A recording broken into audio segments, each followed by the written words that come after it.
Uma coisa muito comum que eu reparo no meu dia a dia como consultor de investimentos é que muitas pessoas pensam que sabem investir em renda fixa, mas eu percebo que de fato elas não entendem o que é renda fixa, os diferentes tipos de renda fixa, quando que você usa esses diferentes tipos, os cuidados que você deve ter e como você pode também aproveitar ao máximo esse tipo fantástico de investimento que é a renda fixa. Meu nome é Marcos Oliveira, sou doutor em engenharia, sou consultor em investimentos e nesse vídeo eu preparei um passo a passo que mostra o que é a renda fixa, como que você pode fazer para investir na renda fixa, os cuidados que você deve ter e como você vai aproveitar ao máximo esse tipo de investimento. Acompanha aí comigo. A primeira coisa é a gente definir o que é a renda fixa. Renda fixa nada mais é do que um empréstimo. Sempre que a gente fala de renda fixa, alguém está concedendo um empréstimo para outra pessoa, outra empresa, e está esperando receber em troca todo o dinheiro emprestado acrescido de juros.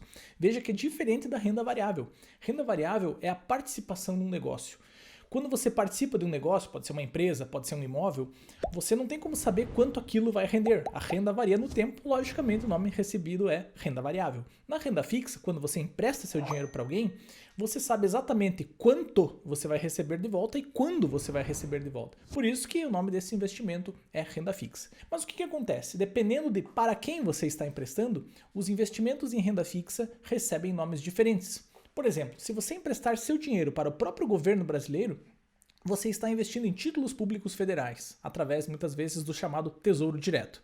Se você empresta seu dinheiro para um banco, então veja, você emprestar para o banco, não pegar emprestado, né? Você empresta para o banco, muitas vezes o nome desse investimento é o famoso CDB. O CDB nada mais é do que você emprestar para um banco. Se você empresta seu dinheiro para uma empresa que não seja do setor financeiro, o nome desse investimento é debenture. Então existe uma infinidade de diferentes títulos de renda fixa, de diferentes investimentos em renda fixa, mas a lógica principal é a mesma. É um empréstimo que você está concedendo para alguém e esperando receber aquele dinheiro de volta acrescido de juros. Tendo entendido que a renda fixa é um empréstimo, você pode parar para pensar, beleza, e qual que é o risco da renda fixa? O principal risco da renda fixa, na gíria a gente chama aí de calote, é você tomar um calote, você emprestou e aquela outra parte não te devolveu o dinheiro. O nome técnico para esse calote é risco de crédito, tá? Então quando você ouvir falar de risco de crédito, a gente está falando do risco de calote. Existem algumas organizações que são mais seguras do que outras. Essas organizações mais seguras, elas têm um menor risco de te dar um calote. Por isso elas são chamadas de high grade. Essa é uma classificação. Algumas outras são instituições mais arriscadas, que talvez sejam instituições menores ou passando por um momento mais conturbado ali. E essas instituições ou organizações ou empresas, seja lá o que para quem você esteja emprestando seu dinheiro, são mais arriscadas. Veja, por que alguém emprestaria para uma organização mais arriscada? Porque a possibilidade de ganhar é maior, a possibilidade de ganhar mais. Então, essa é uma relação de risco e retorno que sempre existe na renda fixa. Quanto mais seguro for a organização para a qual você está emprestando, mais high grade ela é. Quanto menos segura ela for, é chamada de high yield. Yield significa rentabilidade em inglês. Então veja, high yield são organizações para as quais você está emprestando seu dinheiro e tende a render mais do que o high grade. Então, de um lado você tem empréstimos mais seguros e que rendem menos, do outro você tem empréstimos menos seguros, mas que a promessa de pagamento é maior. Aí vai do apetite do risco do investidor, do momento do investidor, do objetivo que você tenha para fazer esses investimentos. Tendo entendido essa diferença entre high yield e high grade, a gente vai dar uma olhada aqui no site do Tesouro Direto. A gente pode vir aqui em títulos e preços e taxas. Aqui, veja, qual que é o entendimento que existe? Em qualquer país, a organização mais segura para a qual você está emprestando seu dinheiro é o seu próprio governo federal. É a última organização que vai quebrar em um determinado país. Então, aqui no Brasil, o investimento mais high grade em renda fixa que existe é os títulos do Tesouro. Existe algo mais seguro que isso? Claro que existe. Se você emprestar seu dinheiro para o governo americano, por exemplo, é muito mais seguro do que o governo brasileiro. Então, a organização mais high grade do mundo é o governo americano.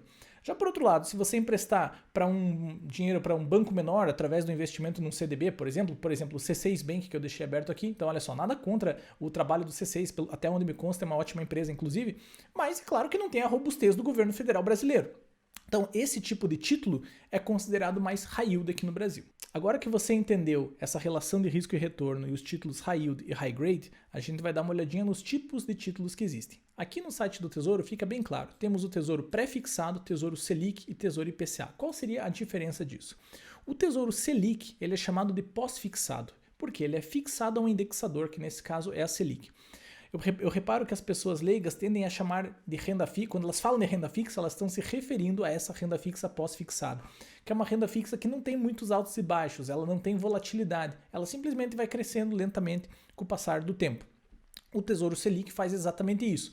Aqui no C6 Bank a gente poderia procurar por títulos pós-fixados aqui, por exemplo, que vão fazer algo parecido com isso. Aqui, outro indexador muito famoso da renda fixa pós-fixada é o CDI. Na prática, o CDI e a Selic andam muito juntos. Então aqui você tem a rentabilidade, 102% do CDI, enquanto o Tesouro Selic paga 100% da Selic, mais uma criarinha aqui, dependendo do prazo. Existem ainda os títulos pré-fixados, que vão pagar para você uma rentabilidade pré-fixada com o passar do tempo. Então, por exemplo, se eu investir hoje no Tesouro Pré-Fixado 2025, eu vou receber 12,04% ao ano até a data de vencimento desse título, que é 1º de janeiro de 2025. E existem os títulos que são atrelados à inflação, ao IPCA. O IPCA é um indicador de inflação. O que esses títulos fazem?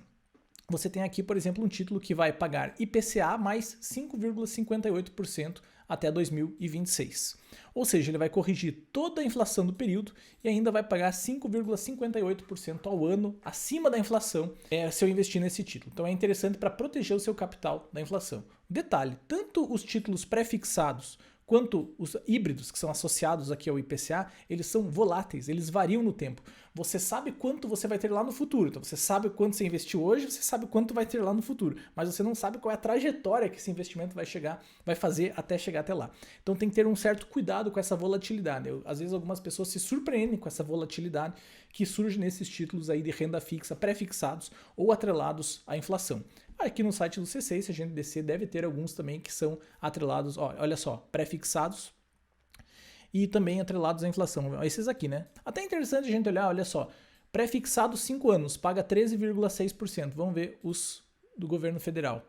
Não tem nenhum que seja 5 anos exatamente, mas repare que esse aqui, que hoje estou gravando aqui em 2022, tem aproximadamente aí 2 anos e meio até o vencimento do título, ele paga 12,04%, então menos, né? Repare que a promessa de pagamento do C6 é maior. É o que a gente falou da relação entre risco e retorno, ficou bem explícita aqui. Talvez nesse momento você esteja se perguntando, beleza, eu entendi, mas como saber agora qual desses títulos eu vou investir? Qual é o mais indicado para mim? Se você está com essa dúvida, não deixe de assistir o meu curso gratuito, no qual eu ensino como você pode combinar ações, renda fixa e fundos imobiliários para viver de renda. Nesse curso eu mostro para você como você pode montar uma carteira de alta rentabilidade que você consegue gerenciar levando apenas 10 minutos por mês, 100% fundamentado nas evidências científicas. Não tem pegadinha, não tem enrolação, eu mostro para você sem segredo nenhum como é que você monta essa carteira de investimentos. Basta você clicar no link que está na descrição e acessar o curso por ali. Além disso, eu mostro também quais são os 7 principais erros que os investidores cometem para que você não cometa eles e os conflitos de interesse que existem na indústria do mercado financeiro para que você fuja desses conflitos e não seja aí prejudicado por esses conflitos de interesse. Para não deixar você sem resposta, vou dar uma pincelada aqui por cima. Os títulos de renda fixa pós-fixados são muito utilizados para reserva de emergência ou para um objetivo de curto prazo. Então, se quer uma reserva de emergência, você precisa ter renda fixa pós-fixada, de preferência com liquidez imediata. Tem uma controvérsia aqui nos títulos do Tesouro Selic. Será que eles são bons para reserva de emergência? Porque a liquidez dele não é imediata. Isso é, você tem acesso a esses títulos de um dia para o outro. O dinheiro volta para sua conta de um dia para o outro. Títulos atrelados ao IPCA podem ser utilizados quando você tem um objetivo de médio prazo. Por exemplo, eu quero dar entrada num imóvel em 2026. Legal, esse título aqui vai cumprir bem esse teu objetivo. Ele vai te proteger da inflação e ainda render alguma coisa acima disso com o passar do tempo, né? Então você garante que você vai ter aquele dinheiro disponível para você em 2026. Esses títulos mais longos podem ser utilizados para uma carteira de aposentadoria. Por exemplo, eu penso em me aposentar lá em 2040, então você pode investir num título de longa duração desse. Só cuidado que esses títulos mais longos, quanto mais longo for um título, mais volátil ele é. E o Tesouro Pré-Fixado é um título mais polêmico. Quando você investe num título pré-fixado, você está apostando contra a inflação no Brasil. Como assim? Imagina que eu olho aqui, olha só que legal, esse título está pagando 12,04, vou investir nele. Mas imagina que a inflação foge do controle no Brasil em 2023, 2024, 2025 e bate na casa dos 15%. Você vai estar perdendo dinheiro.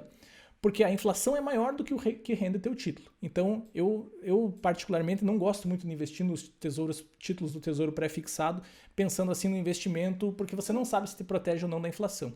Para que eles podem ser úteis? Eles podem ser úteis para você fazer uma alavancagem. Quando você tem uma dívida ativa, você consegue uma remuneração maior por aqui do que a quantia de juros que você tem que pagar na tua dívida. Mas esse é um assunto mais avançado, mais complexo, que fica para um outro vídeo. Tudo de bom para você, um grande abraço, até a próxima.